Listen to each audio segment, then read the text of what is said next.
अगर आप इसी तरह सोचते रहेंगे तो फरी का रिश्ता यहाँ नहीं कर पाएंगे। देख लो, मैं तो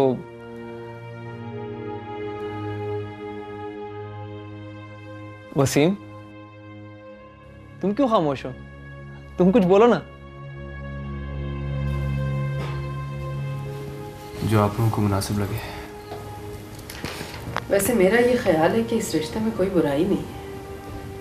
कोई फर्ज तो नहीं हो गया कि अगर फरी इस तरह के ख़ानदान में पैदा हुई है जो कि सफ़ेद पोश हैं, मीडियोकर हैं, तो उसका रिश्ता भी वैसे ही ख़ानदान में हो। उसके लिए अगर अमीर घराने का रिश्ता है तो उसका मुक़द्दर, उसकी किस्मत, और वैसे भी वो इसी मिजाज की है, उसको पसंद है ये रिश्ता, तो फिर हमें क्यों एतराज़ होना चाहिए? हमने क्यों बात का बतंगड़ बना दिया?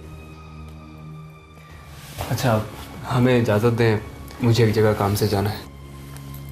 नहीं वसीम, ऐसा करें कि आप चले जाएं, मैं सुबह आ जाऊंगी।